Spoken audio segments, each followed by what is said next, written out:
Computer. Bonjour tout le monde, bonjour Sébastien.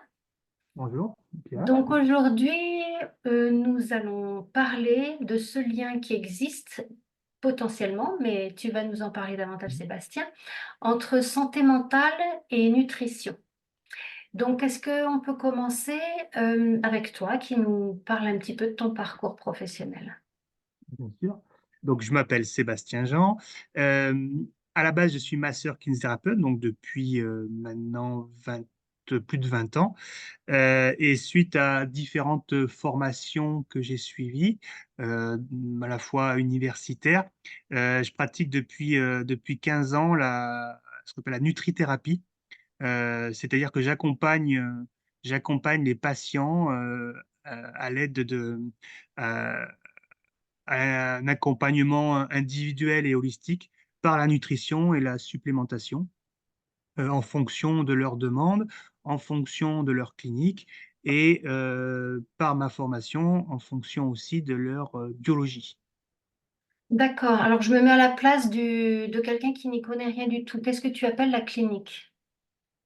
La clinique, c'est des gens qui viennent me voir, par exemple, ils me disent, ouais, Monsieur Jean, ça fait 10 ans que j'ai mal au ventre, que en plus, j'arrive pas à dormir, que je me sens pas bien, j'ai du mal à motiver pour mes projets professionnels ou compagnie. Est-ce que vous pouvez m'aider?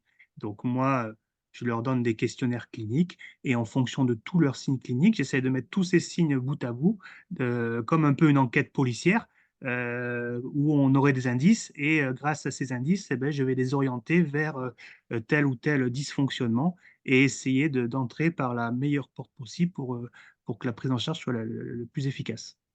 Oui, alors tu en reparleras peut-être plus tard, mais de ce que j'ai compris, c'est un travail excessivement individualisé que tu mets en place et que tu proposes.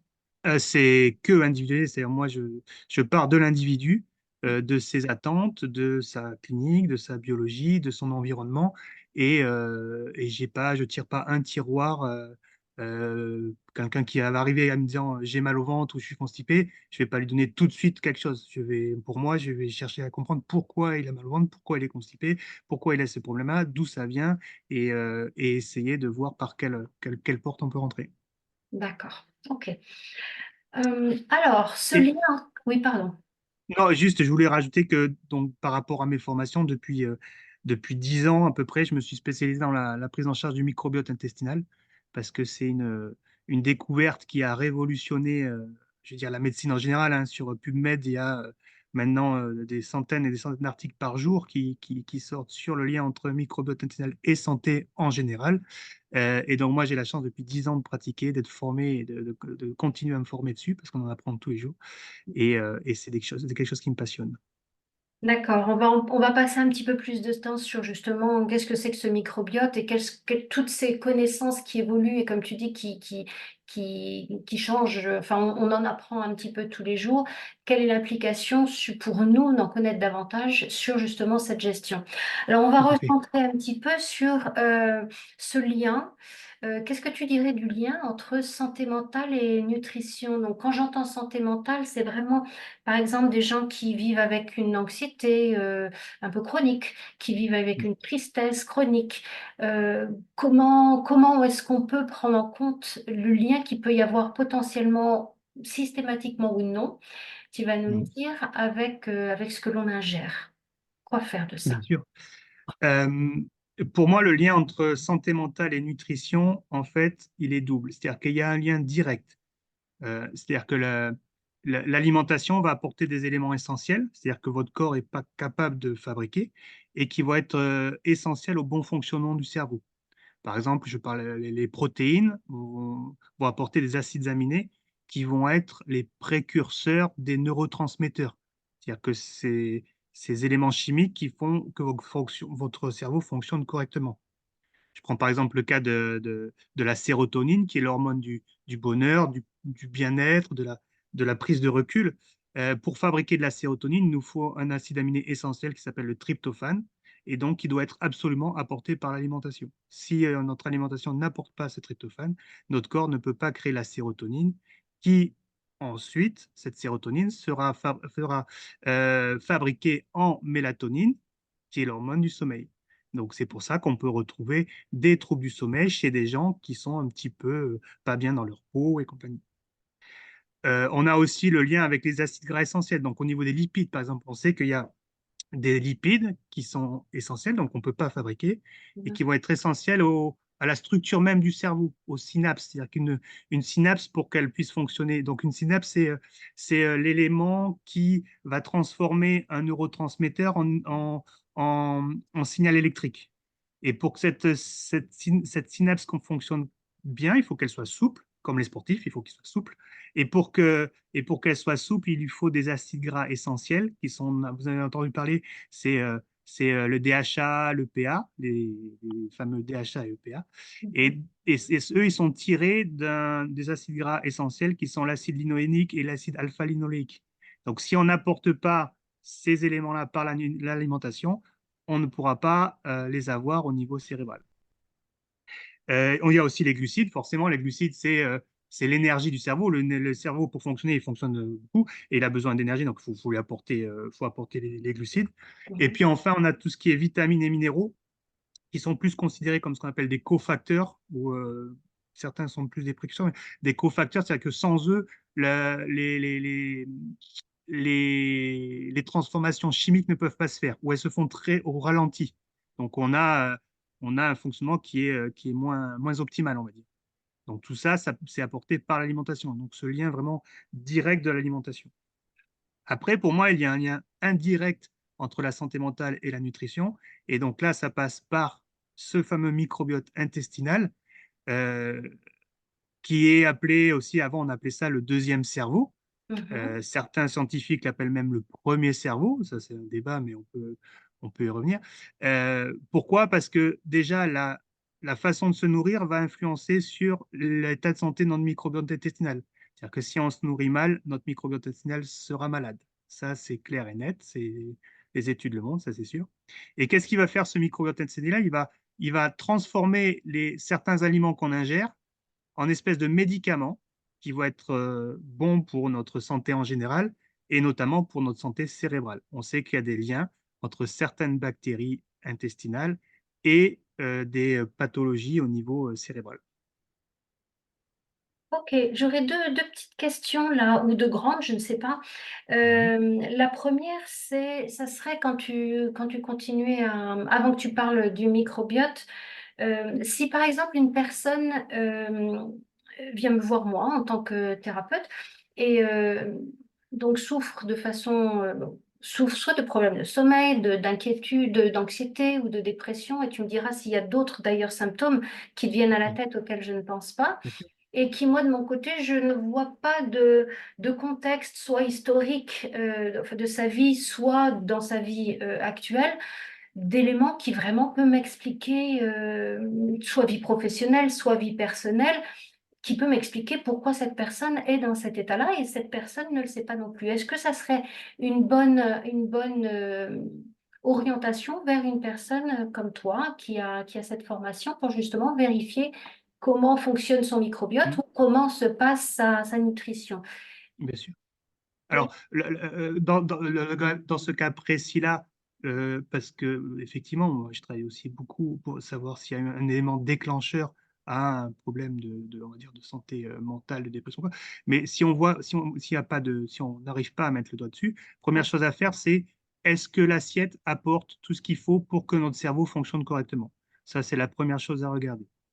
Le problème est que entre l'assiette et les cellules cérébrales, il y a un long voyage et le semé d'embûches qui ouais. est, euh, qui est un problème d'assimilation, un problème de digestion, un problème de transport, un problème de passage de la barrière hémato-encéphalique et enfin un problème d'environnement cérébral aussi. C'est-à-dire que si on a un environnement cérébral qui est plutôt inflammatoire, Mhm. les réactions chimiques au niveau cérébral ne pourront pas se faire. Et donc là, ça va être important de déterminer dans quel cas se trouve la personne, en sachant qu'elle peut se trouver dans plusieurs cas. Elle peut à la fois ne pas apporter au niveau alimentaire, mais aussi avoir ce qu'on appelle une inflammation systémique, c'est-à-dire une inflammation un peu globale au niveau du corps, qui se remarquera pas forcément par des grosses, c'est pas des grosses inflammations avec des articulations qui sont rouges et chaudes. C'est juste qu'elle a une inflammation qui se balade, qui traverse sa barrière hémato-encéphalique et qui vient inhiber toutes les réactions chimiques qui peuvent se passer au niveau cérébral. Et donc entraîner ces problèmes d'anxiété, de dépression. Alors, euh, c'est large, hein, quand on parle de dépression, le tableau est très large. Donc, les causes sont aussi très nombreuses. Mais c'est là, nous, notre rôle en tant que thérapeute, c'est d'arriver à trouver ces causes-là et d'essayer de remonter, comme je disais tout à l'heure, les indices et de trouver Hmm. le coupable, on va dire. Oui, oui. J'aime bien ton parallèle avec l'enquête policière. Moi, je dis toujours, je fais Sherlock Holmes. Je sors ma loupe et puis on essaye de voir justement ce qu'il y a Ah, et mais c'est exactement rassembler ça. les faisceaux. Tu parles d'inflammation pas mal. Les symptômes, peut-être pour que les personnes puissent se dire, ah bah tiens, il est temps que peut-être que j'aille voir quelqu'un qui s'y connaît au niveau de la nutrition et du microbiote. Les symptômes, ce serait quoi, par exemple, quand on a une inflammation? Est-ce qu'elle Alors, est toujours... Oui, alors, pardon. ouais, pardon. Il y a deux types d'inflammation. Il y a l'inflammation aiguë, donc ça, nous, c'est pas, on va pas parler de ça parce que c'est pas. Et il y a l'inflammation, ce qu'on appelle le bas grade, c'est-à-dire, comme je disais, une inflammation qui est là, qui est présente dans le corps, dont il faut aller chercher l'origine parce que l'inflammation, elle n'est pas là de manière, elle n'est pas tombée du ciel. C'est quelque chose qui déclenche cette inflammation, qui entretient cette inflammation. Mhm. Donc, connaître la cause et puis connaître aussi euh, est-ce qu'on a les moyens pour se défendre contre cette inflammation? Est-ce qu'on a les moyens d'arrêter cette inflammation? Donc, ça passe aussi par l'alimentation parce qu'on sait, on a parlé des acides gras essentiels, donc les fameux oméga 3, on sait qu'ils sont anti-inflammatoires. On Mhm. sait qu'il y a des polyphénols comme la curcumine qui peut être aussi anti-inflammatoire. Voilà. Donc, est-ce qu'on a les éléments qui nous permettent de lutter contre cette inflammation? Est-ce qu'on a les éléments qui peuvent nous permettre de dire stop, on arrête la réaction inflammatoire? Parce que ça aussi, on peut le voir chez certaines personnes, notamment chez, par exemple, les pathologies auto-immunes où les gens n'ont pas ces éléments qui disent non, là, on arrête l'inflammation, là, on arrête d'attaquer nos cellules. Ceux-là, ils font partie de notre camp, il ne faut pas les attaquer. Voilà. Et ça, c'est important aussi de savoir. Euh, et donc, je reviens à la question, pardon. Les signes cliniques d'une inflammation concernant la première signe clinique, c'est la fatigue chronique. C'est les gens qui disent je suis toujours fatigué, je me lève le matin, je suis fatigué. J'ai dormi 10 heures, je me lève, je suis fatigué. Ça veut dire qu'il y a quelque chose qui se passe. Ça veut dire que leur corps, il est en combat permanent. Il est en train de se battre. C'est une forêt qui brûle, donc ça ne s'arrête pas à 22 heures. Elle brûle matin, midi et soir. Et donc, leur corps est en combat permanent et ils sont fatigués permanent. Donc, c'est fatigue chronique. Mhm. Inexpliquée. Si c'est des gens qui font des travaux à la maison, voilà. Mais il y a des gens qui ont des fatigues chroniques qui sont inexpliquées, qui disent je dors 10 heures et je n'arrive pas à me reposer. D'accord, Donc ça, je dirais, pour moi, c'est le signe clinique qui va me faire penser à cette inflammation de la crâne. d'accord, merci.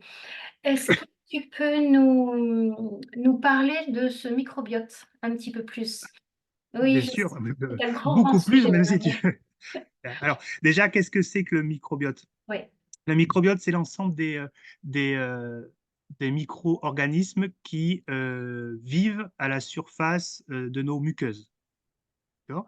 Donc, on a le plus connu parce que là où il y a le plus de bactéries, c'est le microbiote intestinal, donc de la muqueuse intestinale.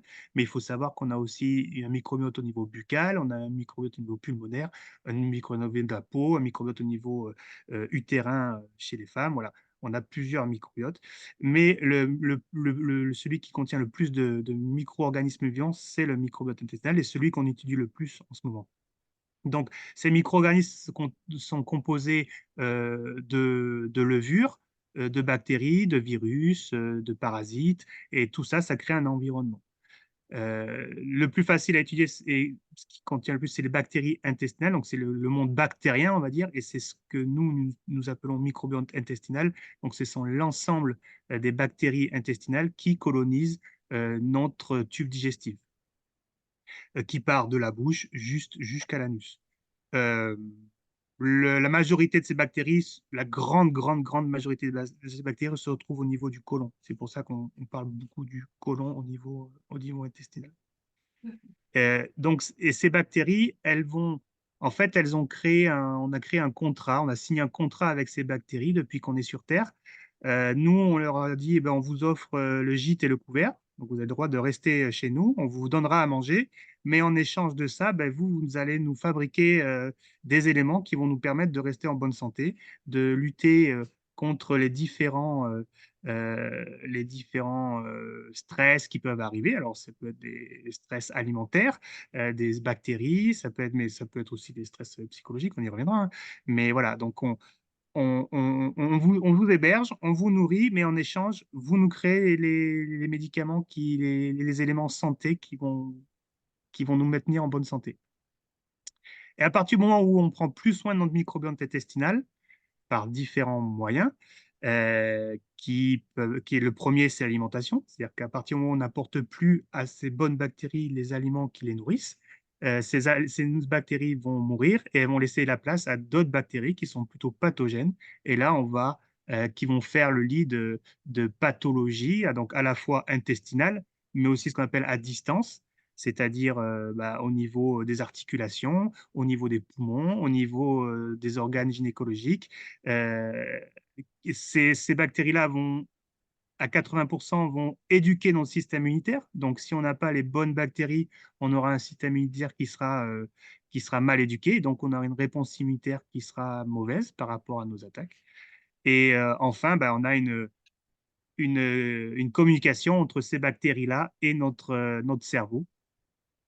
Les bactéries dialoguent avec notre cerveau, si bien qu'il y a certains scientifiques qui émettent l'hypothèse que c'est elles qui décident de ce qu'on mange, à peu près, en gros. C'est-à-dire que celles qui sont présentes dans l'intestin, elles disent bah, il faut manger plutôt ça, ça ou ça. Parce que Euh, c'est ça dont moi j'ai besoin, grosso modo. voilà, parce que ouais, exactement, pour vivre, c'est que j'ai besoin. Euh, et cette communication-là, ce qui est intéressant, c'est que cette communication-là, elle est bidirectionnelle. C'est-à-dire que la santé intestinale va avoir un impact sur la santé cérébrale, sur la santé du cerveau, mais la santé du cerveau va aussi avoir un impact sur la santé intestinale. Une D'ailleurs, codépendance. voilà. D'ailleurs, il y a une expression qui dit j'ai la boule au ventre, c'est-à-dire que quand on est un peu stressé, on dit j'ai la boule au ventre. Donc, ça fait très longtemps qu'on le dit, hein, mais donc ça crée ce lien entre le cerveau et l'intestin. Et on sait que le stress va avoir tendance à appauvrir notre diversité bactérienne, par exemple. Les gens stressés vont avoir tendance à avoir un microbiote intestinal qui va être beaucoup moins diversifié. Et donc, pourquoi je vous dis ça? Parce que moi, dans ma pratique quotidienne, j'hésite pas à envoyer les gens euh, travailler avec des gens qui travaillent sur la santé mentale pour travailler sur les deux versants de cette santé, en fait. Oui, c'est ça. C'est-à-dire que les deux versants sont complètement liés et Complètement. c'est une complémentarité Ah entre oui, la nutrition, la santé mentale et ce microbiote qui en fait est influencé et influence les deux, si je bien comprends bien. sûr, tout à fait. Et donc, ce microbiote, en fait, il va communiquer avec le cerveau de différentes manières.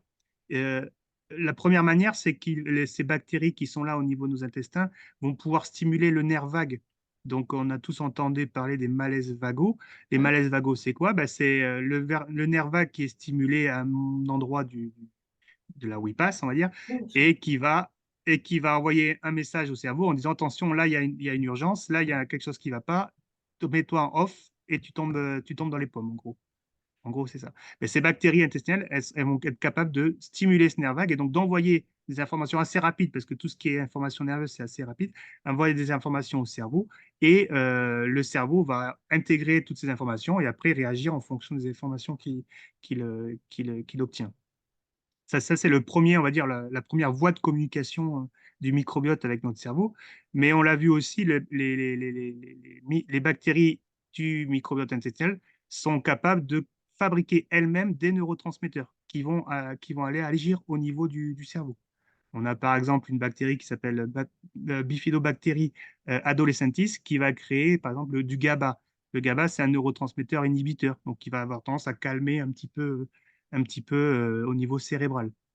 On retrouve par exemple chez les enfants hyperactifs, on ne retrouvera pas cette bactérie-là, par exemple, parce qu'ils n'auront pas ce côté. inhibition cérébrale, et donc ils auront on va dire, ils auront le pied un petit peu trop appuyé sur l'accélérateur, quoi. Donc, est-ce que ça veut dire que les enfants qui vivent avec le TDAH, par exemple, donc une hyperactivité, est-ce que on peut avancer l'idée, et je pense que tu as certainement la réponse, que un certain régime alimentaire pourrait les aider ou au contraire favoriser potentiellement cette tendance à l'hyperactivité? Ah, c'est sûr et certain, ouais, c'est sûr et certain. On sait très bien quels sont les types d'aliments qui vont favoriser donc l'appauvrissement du microbiote et donc entraîner cette suractivité cérébrale, ça, c'est sûr. D'accord, d'accord. Euh, pour juste une dernière petite question, et puis après on va finir cet entretien. Quand quelqu'un vient te voir, si j'ai compris, tu proposes un certain nombre d'analyses de sang ou de sel, c'est ça, Mhm. pour pouvoir avoir Oui, ce profil individuel et savoir tout à avoir une fait. espèce euh, je sais pas comment tu appelles ça, de map, de carte, Mhm. savoir ce dont on parle et de quoi on parle, c'est ça? Tout à fait. Mm. Et surtout mettre en relation. Ça permet de mettre en relation différents éléments et me dire, ah ben là, j'ai ça, là, j'ai ça, là, j'ai ça. Donc, on est probablement sur ça et il va falloir mettre en place ça. D'accord. Euh, et ça me permet aussi de savoir si je suis dans le vrai ou pas. C'est-à-dire que si je donne un traitement et que je contrôle après, il faut que mes valeurs biologiques, elles soient rentrées dans les normes et que des choses se passent. Des fois, ça marche, des fois, ça marche pas. Mais au moins, je contrôle. Au moins, je sais ce que je fais et Et je donc, peux on après peut réajuster après. ajuster le traitement. Oui, oui, oui. Et voilà, en ce qui concerne vraiment le traitement du microbiote intestinal, ce qui est important, c'est qu'on a chacun un microbiote qui est différent. Donc, on peut pas donner comme je vois souvent, des traitements génériques à tout le monde. On a chacun notre microbiote et donc il faut savoir d'où on part pour savoir ce qu'on donne et pour pouvoir traiter ensuite. Et Oui. le premier modulateur du microbiote, c'est l'alimentation. Pour, euh, pour, euh, pour faire la synthèse et pour conclure, c'est-à-dire que la première chose qui va moduler notre microbiote, c'est l'alimentation. Quand on a un microbiote vraiment qui est très appauvri, très malade, très inflammé, très infectieux, là, on va donner des compléments qui vont nous aider, mais ça passera forcément par un côté alimentaire. D'accord. Donc, est-ce que l'on peut conclure en disant que effectivement, lorsqu'on présente des symptômes comme, alors je répète toujours les trois mêmes que j'ai en tête, mais dis-moi Mhm. s'il y en a d'autres, c'est-à-dire une fatigue, enfin les trois, les quatre du coup, une fatigue chronique, des problèmes de sommeil, des problèmes d'anxiété ou des problèmes de tristesse, voire de dépression, Mhm. sans qu'il y ait un contexte ou une histoire qui nous permette de comprendre un petit peu ce qui se passe, il est tout à fait à ce moment-là cohérent d'aller consulter au niveau alimentaire, de qu'est-ce que je mets dans mon assiette qui peut Mhm. provoquer ou continuer ou voilà, influencer ces états-là. C'est bien Tout ça? à fait. Oui, oui, qu'est-ce que je mets dans mon assiette? Comment c'est digéré? Comment c'est assimilé? Et comment c'est transformé aussi? Parce que ben, le mauvais côté du microbiote, c'est qu'il est capable aussi de fabriquer un véritable poison pour le cerveau. C'est notamment le lipurate, les valérates, c'est des espèces de gaz toxiques qui sont capables de monter au cerveau et qui sont capables de créer ces états d'anxiété, dépression, comme tu le dis, sans vraiment facteur déclenchant. D'accord, d'accord. Bah, écoute, je te remercie énormément, Sébastien, pour cet Avec grand échange. plaisir. C'était Merci à vraiment toi. très intéressant. Ce que je voudrais dire aussi avant de finir et de conclure donc cette vidéo, c'est que je vais marquer tes coordonnées professionnelles. Mhm. Avec Si plaisir. vous avez, voilà, si vous avez d'autres questions ou si vous voulez contacter Sébastien pour voir un petit peu comment ça se passe pour vous, voyez en bas de cette vidéo, il y aura toutes ses coordonnées, donc ce sera simple pour pouvoir le contacter. Ce sera avec Merci grand à plaisir. toi. Merci Merci, encore. Pia. Alors attends, je À cherche bientôt. le comment. Voilà.